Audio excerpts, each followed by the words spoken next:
2024 లేదా 25లో డిగ్రీ లేదా బీటెక్ చదివారా? సాఫ్ట్వేర్ జాబ్ కోసం ఎదురు చూస్తున్నారా? అయితే కోడ్ జ్ఞాన్ 100 డేస్ కోర్సులో చేరండి, జాబ్ సాధించండి. నమస్కారం అనిల్ సింగ్ గారు. నమస్తే శిరీష. సార్, బేసిక్గా మనము ఇన్వెస్ట్ చేసే ప్రాసెస్లో చాలా మంది కూడా రీసెర్చ్ చేసి లేదంటే అవేర్నెస్ తెచ్చుకొని ఒక మంచి మ్యూచువల్ ఫండ్లో అయినా స్టాక్ మార్కెట్లో అయినా వాళ్ళు ఇన్వెస్ట్ చేసినాయి. అండ్ అలాగే మార్కెట్ కూడా చూస్తే ప్రాఫిట్లోనే ఉండి మార్కెట్లు కూడా బాగానే ఉన్న సందర్భాల్లో కూడా వాళ్ళు లాస్లోకి వెళ్ళిపోవడము, లేదు అంటే కంప్లీట్గా మునిగిపోవడము మనం చూస్తూ ఉన్నాం. ఎందుకు అలా జరుగుతుందంటారు? సింపుల్ అండి. ఈత రానప్పుడు మీరు బావిలో దూకినా నదిలో దూకినా మునిగిపోవడం అంటూ ఖాయం.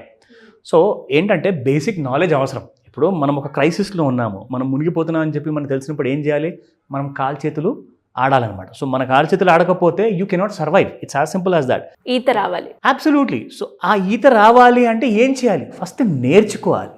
So learn before you invest అని చెప్పి నేను ప్రతిసారి చెప్తూ ఉంటాను. పెట్టుబడి పెట్టే ముందు నేర్చుకోండి. మాకెందుకండి అంత అవసరమా? మాకు షేర్ మార్కెట్ గురించి ఏం తెలియదు, నేను పెట్టుబడి పెట్టేస్తా, అది పెరుగుతూ ఉంటుంది మార్కెట్తో పాటు. అలా లేదు. దయచేసి అర్థం చేసుకోమని చెప్తున్నాను నేను అందరికీ కూడా. ద పాయింట్ ఏంటంటే, మీరు మీ ఫ్రెండ్, కొలీగ్, చుట్టాలు అందరూ ఇన్వెస్ట్మెంట్ చేస్తున్నట్టుగా వాళ్ళ బాటలో మీరు కూడా నడుద్దామని చెప్పేసి చేస్తున్నారు. ప్రాబ్లం ఏంటంటే, వాళ్ళు హాఫ్ నాలెడ్జ్తో ముందుకెళ్తున్నారా, ఫుల్ నాలెడ్జ్తో ముందుకెళ్తున్నారా అన్న విషయము మీరు అడిగి మరి కాస్తంత డీటెయిల్స్ తెలుసుకొని మరి ఏదన్నా ఇన్ఫర్మేషన్ తెచ్చుకున్నారా? లేదు. సరే అడిగామండి అంటారు. ఏమడిగారు? వాళ్ళు అందులో మాస్టర్ క్లాస్ ఏదైనా అటెండ్ అయ్యారా? ఏదైనా ట్రైనింగ్ తీసుకున్నారా? సరే ఏదైనా నాలెడ్జ్ ఆల్రెడీ ఏదైనా బుక్ చదివారా? లేదంటే వాళ్ళు ఏదైనా రీసెర్చ్ అనలిస్టా, పోర్ట్ఫోలియో అనలిస్టా, టెక్నికల్ అనలిస్టా? అలాంటి డీటెయిల్స్ అన్నీ మీకు తెలియాల్సిన అవసరం ఉంది ఇక్కడ. ఎందుకంటే మీ రూపాయి అండి, మీరు కష్టపడి సంపాదించిన ప్రతి రూపాయి కూడా ఒకవేళ ఎక్కడైతే పెట్టాలో అక్కడ కరెక్ట్గా పెట్టే ముందు మీ ఆలోచన అవసరం కదా. ఖచ్చితంగా. మీ పెట్టుబడి కంటే ముఖ్యమైనది మీ ఆలోచన, మీ డెసిషన్ మేకింగ్ పవర్ అనమాట. మీరు ఎప్పుడైతే ఆలోచనని మీరు ఒకవేళ పక్కన పెట్టారనుకోండి, ఆయన పెట్టాడు నేను పెడుతున్నా, that is wrong. So you are trying to go in a herd mentality అనమాట. హర్డ్ మెంటాలిటీ అంటే మేకలన్నీ కూడా కలిసి ఒకే చోట్లో వెళ్తుంటాయి. ఎందుకు వెళ్తుంటాయి? అక్కడ కోయబడతాయి. వాళ్ళకి తెలియదు ఆ విషయం. సో మీరు అదే తప్పు రిపీట్ చేయకండి అని చెప్తా. ఇక్కడ కొన్ని ఇంపార్టెంట్ విషయాలు నేను తీశాను, చాలా మీకు అవసరం అవుతుంది, మీకు పనికి వస్తాయి. రాసుకోండి. అవసరమైతే ఈ వీడియోని పాజ్ చేసి స్క్రీన్ షాట్ తీసుకొని పెట్టుకోమని చెప్తా. అంత ఇంపార్టెంట్ డీటెయిల్ అది. సో మీరు 100 రూపాయలతో పెట్టుబడి స్టార్ట్ చేస్తున్నారా, 10,000తో స్టార్ట్ చేస్తున్నారా, 1,00,000 రూపాయలతో స్టార్ట్ చేస్తున్నారా ప్రతి నెల? మీకు 1 కోటి రూపాయల నుంచి 10 కోట్లు వస్తుందన్న ఆశతో ఉన్నారు, ఆ నమ్మకంతో మీరు ఉన్నప్పుడు information is power. Because money కంటే ఎక్కువ పవర్ఫుల్ ఉన్నది ఇప్పుడు ఈ ప్రపంచంలో information, knowledge.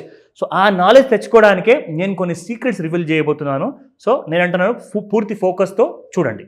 Now factors to consider while selecting a mutual fund category. అందరు ఏం చేస్తారంటే, ఎస్బీఐలో చాలా ఉన్నాయండి మ్యూచువల్ ఫండ్స్, హెచ్డిఎఫ్సిలో చాలా ఉన్నాయి, ఐసిఐసిఐ బ్యాంక్లో ఉన్నాయి. బ్యాంక్దే కదండి, బ్యాంక్ ఎందుకు మనకు ముంచుతుంది? ఏదో ఒక మ్యూచువల్ ఫండ్లో పెట్టేస్తారు. అందులో చేసే తప్పులు అన్నీ ఇక్కడ చూపిస్తున్నారు. ఇదిగోండి, మీ ఇన్వెస్ట్మెంట్ ఆబ్జెక్టివ్ ఏంటి? అసలు మీరు దేనికోసం పెట్టాలనుకుంటున్నారు? మీకు 1 కోటి రూపాయలు కావాలా, 10 కోట్లు కావాలా? దాని ఆబ్జెక్టివిటీ అది తెలుసుకోండి.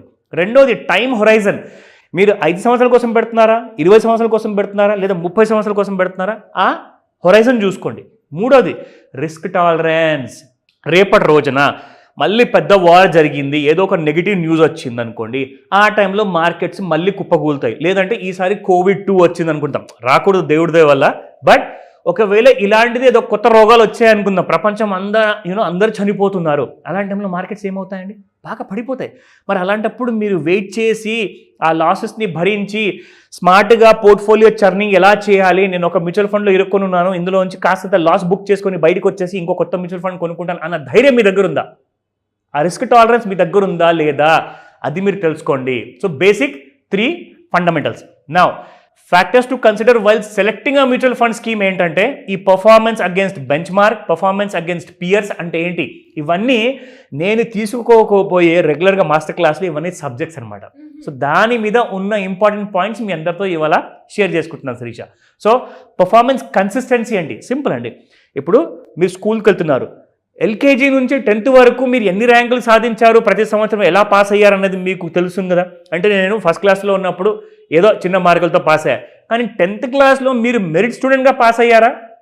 లేదంటే ఫెయిల్ అవుతూ 35 మార్కులు తెచ్చుకొని పాస్ అయ్యారా అంటే అక్కడ ఆ స్టూడెంట్ యావరేజ్ స్టూడెంట్ అనమాట. అలాగే ఇక్కడ పర్ఫార్మెన్స్ కన్సల్టెన్సీలో మీరు చూసుకున్నప్పుడు మీ మ్యూచువల్ ఫండ్ ప్రతి సంవత్సరం మీకు 60% ప్రాఫిట్ ఇస్తుందా, 100% ఇస్తుందా, లేదంటే 10 లేదా 5% ఇస్తుందా అన్న కేటగిరీ మీరు చూసుకోవాలి. లేదంటే మళ్ళీ మీరు మునుగుతారు. అప్పుడు ప్లీజ్ మీరు మార్కెట్నే బ్లేమ్ చేస్తారు. Please don't blame the market. మనకు ఒకవేళ ఈత రాకపోతే మనం సముద్రానో నదినో మనం బ్లేమ్ చేయలేము. ఆ విషయం అర్థం చేసుకోండి. ఫండ్ మేనేజర్ ఎక్స్పీరియన్స్, ఎవరైతే ఆ డెసిషన్ తీసుకుంటారో మీ డబ్బులు ఎక్కడ పెట్టాలన్నది, ఆ డెసిషన్ మేకింగ్ తీసుకుంటున్న పర్సన్ ఎవరు, అతని పేరేంటి, అతని బ్యాక్గ్రౌండ్ ఏంటి, అవన్నీ తెలుసుకోండి. ఇది చాలా ఇంపార్టెంట్ పాయింట్. ఒకవేళ సార్ మాకు చదువు లేదు, మాకంత టైం లేదు అంటే నా దగ్గర రండి, నేను మీకు నిమిషంలో ఎలా గుర్తుపట్టాలి అవన్నీ మీకు నేర్పిస్తా. ఓకేనా? నా ఏఎంసీ ట్రాక్ అంటే యాసెట్ మేనేజ్మెంట్ కంపెనీ అనమాట. వీళ్ళ ట్రాక్ రికార్డ్ ఏంటి, ఎలా వీళ్ళు గత 10 సంవత్సరాల్లో ప్రాఫిట్ ఇచ్చారా అసలు ఇవ్వలేదా, లేదా లాసులో ఇస్తున్నారా, అవన్నీ మీరు ట్రాక్ చేయాలి. ఎలాగా? జస్ట్ 30 seconds టైం పడుతుంది. క్లాస్ అనేది నేర్పిస్తా. యాసెట్స్ అండర్ మేనేజ్మెంట్ ఇవన్నీ కూడా తెలుసుకోవాలి. దీన్ని అంటారు షార్ట్ ఫామ్లో AUM. ఓకేనా? నా ఎక్స్పెన్స్ రేషియో అంటే ఏంటి అంటే నేను ఒక 1000 రూపాయలు 1,00,000 రూపాయలు పెట్టుబడి పెడితే నా దగ్గర నుంచి ఫీజు ఎంత తీసుకుంటున్నారు? మీరు 1000 రూపాయలు తీసుకుంటున్నారా లక్షకి, లేదంటే లక్షకి 10,000 తీసుకుంటున్నారా? ఎక్స్పెన్స్ రేషియో చూసుకోండి. ఇవన్నీ కూడా బేసిక్స్ అనమాట. నా క్విక్లీ నేను మీ అందరికి ఒక ఇంపార్టెంట్ ఇన్ఫర్మేషన్ ఇస్తాను. దీని తర్వాత ఏదైనా మ్యూచువల్ ఫండ్ కొనే ముందు నేను ప్రతి వీడియోలో చెప్పాను శ్రీష. ఇప్పటిదాకా ఏం చెప్పాను?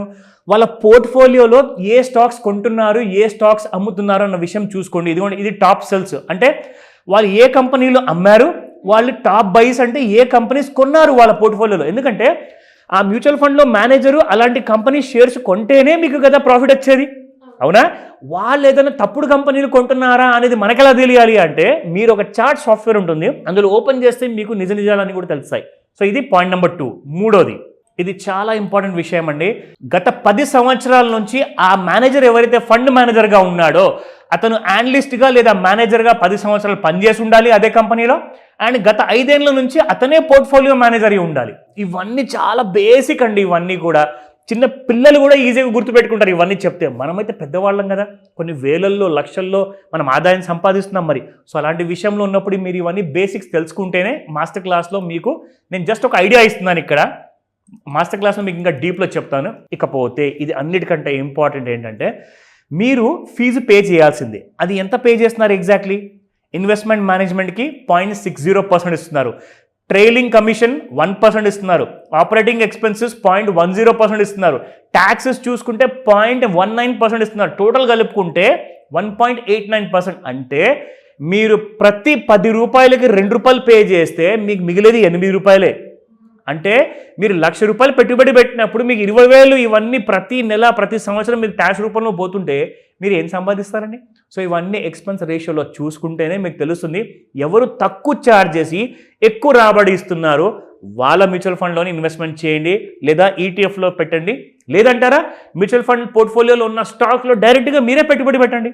అది ఎలాగో నన్ను అడిగి తెలుసుకోండి. డెఫినెట్గా sir. Thank you so much. Welcome Sirisha. Suman టీవీలో మీ పర్సనల్ అండ్ బిజినెస్ ప్రమోషన్స్ కోసం కింది నెంబర్కి కాంటాక్ట్ చేయండి.